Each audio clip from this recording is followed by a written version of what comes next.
Hello friends, my name is Amit. Welcome to NDT and Quality YouTube channel. So this is our second lecture on radiography testing of casting. That is, it is the second part. So in the first part, we already do radiography testing, in which we do RT of casting. So what are its advantages? Apart from that, we had seen different standards in the previous video, that is, in the first part. So in the standards, mostly ASTM standards and ISO standards were seen. So whenever you do radiography, you use ASTM or ISO standards. So here in this second part, we are going to see different discontinuities. So first of all, we will start with gas porosity or blowhole discontinuity. After that, here I have a total of 10 discontinuities. So how do you get this discontinuity and how does the actual radiograph look in it? That is, we will see in detail how this discontinuity looks in the radiograph. So if you have not subscribed to our channel yet, then definitely subscribe to the channel. Share this video with your friends and colleagues. By using Join Teacher, you can take membership of our channel and support me financially. So there are many benefits of taking membership. I have made many videos of NDT Level 2 here. So you will get the complete course. I have made videos of LPT, MPT, UT, VT and RT. So you can take membership to get access to all these. Apart from that, I have also made many videos of advanced NDT. And you will also get videos of codes and standards. So you can take membership to get access to all these videos. So here in the first video we had covered all this. And here in this standard, I have to make a little correction here. In this ASTE 186 standard, I made a little mistake in writing in the first video.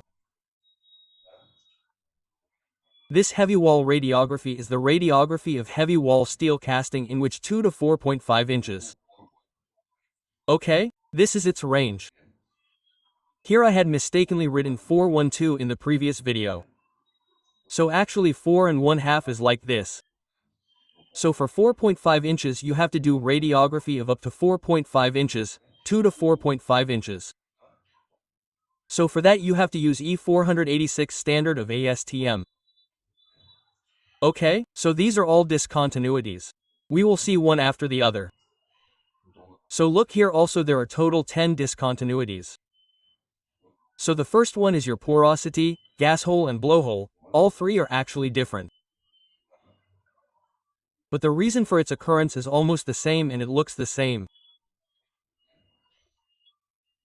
This discontinuity is caused by accumulated gas and air which is trapped by the metal. So the gas or air pockets in your casting metal get trapped. So because of that, you get this discontinuity. These discontinuities are usefully smooth walls around cavities of spherical, elongated and flattened shapes. So here is this discontinuity. It is written smooth wall. It means it is smooth. Like if you have seen a crack, it is very sharp. But your porosity is a smooth discontinuity. And these are rounded cavities. It is almost rounded or spherical in shape. It can also be elongated or it can be flat in shape. So, you can get this discontinuity in different shapes. If the sprue is not high enough to provide the necessary heat transfer needed to force the gas and air out of the mold, the gas and air will be trapped as the molten metal begins to solidify. Okay? So the sprue in the casting, okay? So I have made a separate video of the basic setup of casting. So, you can watch that video. In that, I have discussed how the sprue works and where it is located. So what the sprue does here is that if you have gas or air pockets, it works to remove all of them. So here, if there is a gas pocket or air pocket in the screw, it cannot come out. Okay? So here this gas and air get trapped in it. Get trapped in the metal. So they are not able to come out of the mold. So they get trapped in the case. So here you get the porosity or gas holes in the metal. This is the reason for that. So if the sprue is not high enough, then this discontinuity is found at that time. Apart from that, they can be distributed and isolated and occupy any position in the casting. So talking about position, it can be anywhere. Meaning you can find it anywhere in any position. It can be distributed or isolated, meaning you can find only one porosity or one glow hole. Porosity can be individually identified and defined in the radiograph's distinct globular gas void. Okay? So how will you know that there is porosity? So you will get a distinct indication. Meaning you will find the indication at one place and it is distinct and globular. Meaning you will get a spherical shape. Individual pores vary in size and concentration. Okay? So here the size of the porosity can be different. Meaning the size can be small or big. Look here, this porosity is given here. So the size of everyone is different. Okay? You can see that the density is less at some places. It is more at some places. Okay? This is very dark. Your density is more there. Whereas you can also see these small pores. The most serious gas voids are referred to as gas holes, wormholes, porosity and glow holes. So wormhole porosity is elongated. Okay? So wormhole means that there will be a small porosity and there is a hole behind it. This is called wormhole porosity. So it is elongated. Examples of blowhole can be seen in below figure. So blowhole is also given here. You can see. The size of blowhole is big. Its size is much bigger than porosity. Here also you can see that this is blowhole. Okay? So here all these indications are blowhole, porosity. All these indications are in round shape and you will find this in casting. After that the second indication is shrinkage. Shrinkage indication is seen very often in casting. You rarely get to see this in welding. But you will see this in casting. Shrinkage cavities are voids that occur in casting when there is insufficient liquid metal to compensate for reduction in volume of the metal as it solidifies. Okay? So here many times in the casting, liquid metal is not able to reach some area. Okay? And there will be reduction in volume there. Okay? So there is insufficient metal in your case. Whenever you apply the mold, apply molten metal in the mold, then you apply insufficient liquid metal and then there is reduction in volume at that time. Meaning you will get less volume of your casting than what you need. This can happen on the outside as well as internal shrinkage. So that problem occurs in solidification at that time and the material will look good from outside but its solidification is not equal on the inside. Meaning voids remain. So that is called shrinkage. Shrinkage is avoided by making sure that the volume of the casting is adequately fed by risers which sacrificially retain the shrinkage. So here risers play a very important role. What a riser is that your casting is completely filled. After that, you can see from the upper side riser whether it is completely filled or not. After that, it is also shaken. That means if it is a complete casting, then it is shaken to check whether it is completely filled or not. So what happens is that if metal is left somewhere, that means it has not reached the middle, then it is able to reach there. Okay? So whenever metal is visible at the top in the riser, then check it and if you see metal in the top riser at the end, then there will be no problem of shrinkage. So this riser is also the casting video that I have made ahead, in that how the riser works is also explained, so you should also watch that once. Okay? So the riser plays a very important role in this and you can avoid shrinkage here. Is the volume of your casting correct? It should be filled completely. Shrinkage is in its various forms and can be recognized by number of characteristics on radiographs. There are at least 4 types of shrinkage. First is cavity shrinkage, dendritic shrinkage, filamentary shrinkage and sponge-type shrinkage.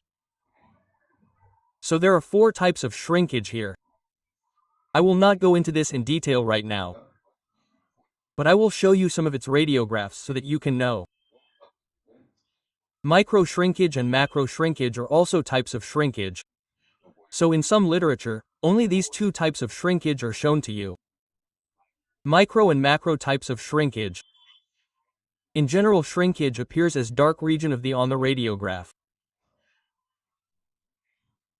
Shrinkage may take the form of large irregular void and rough branching indication that may be mistaken for cracks and hot tears. So here you have to be very careful. This problem arises in the interpretation of shrinkage. The indication that appears may also look like a crack.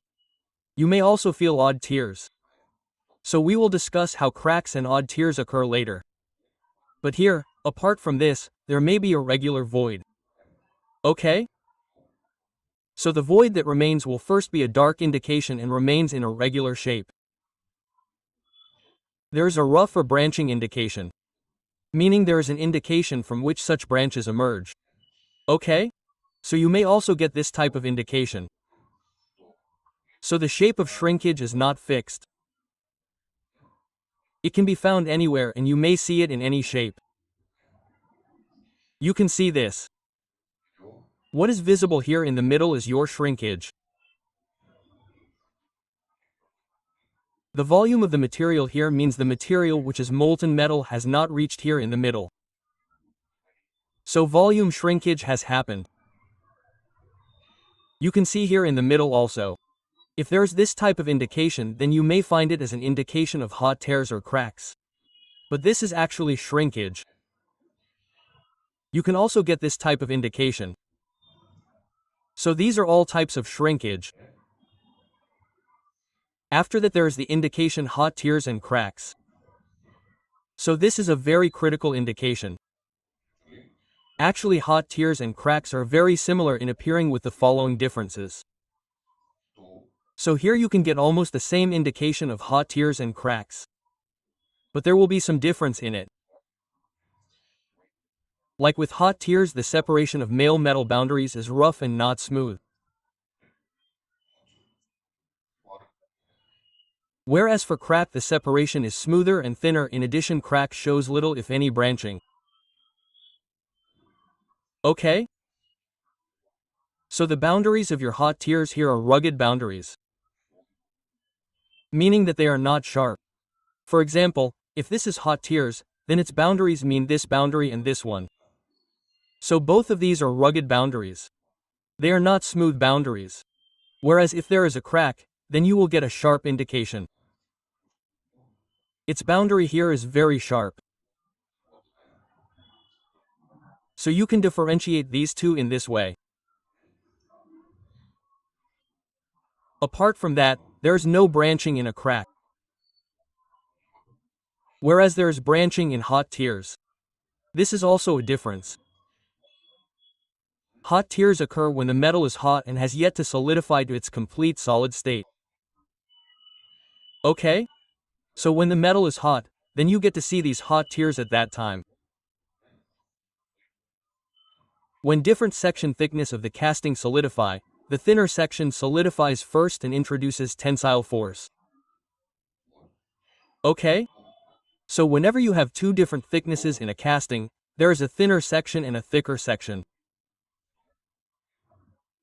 So at that time, the thinner section, which is of lesser thickness, solidifies first. Okay? That thin section will solidify first, so at that time, a tensile force is applied on it.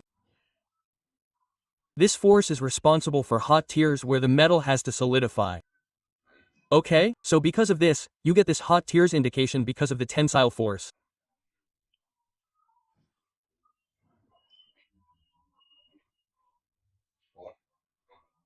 Because of its greater thickness, hot tears propagate in a single direction and do not cross other hot tears in any section in which they are found.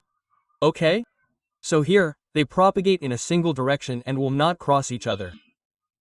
Meaning, they do not cross other hot tears. Meaning, they will not cross other odd tears. So, you can differentiate it like this also. Apart from this, there is a tensile force here. Because of that you get to see hot tears here. Cracks occur at room temperature after complete solidification and appear as thin linear discontinuities, either straight or jagged. Okay? So the crack is a very thin indication first. Thin, and it can also be called sharp. You will get a very sharp indication, and it can also be straight, or you can also get an indication that it is not straight. Radiographically, cracks are narrower than hot tears. As I told you, these are very narrow indications. The differences between hot tears and cracks are seen in the figure below. Okay? So here you can see the first indication that is visible in OK. This is your hot tear. Okay, it is a hot tear. You can see its size. Okay? It is not narrow. Okay? And you can see the second one in B. This is a very narrow indication. This is your crack. And the first one is your hot tears indication. Okay, so you can see the difference between the two. Like your hot tears. Okay? That is a little thick indication. And the crack is your sharp indication. Okay, if we look at the specific word here, it is a rough indication. Hot tears are not smooth. Whereas the crack is your smooth indication. Okay, and thin indication.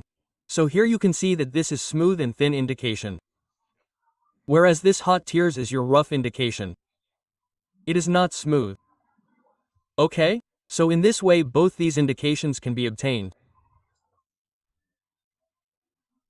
If faults are identified as hot tears in larger runs of casting type, explicit improvements in casting technique shall be required. Okay? So here hot tears is a very critical indication. And you get these hot tears in a very large area of your casting. So at that time you will have to improve the design. You will also have to improve the casting technique and its design. Generally, this indication is seen at the time of your casting design with thick and thin sections. Okay? So here we have covered 3 discontinuities in this video. Okay? First, porosity, gas holes and blowholes. Second, shrinkage, and third, hot tears and cracks. So that's all in today's video. When I post the next video, we will cover the rest of the indications one by one. If you have any doubt in this video, then you can ask me in the comment box. Okay, thank you.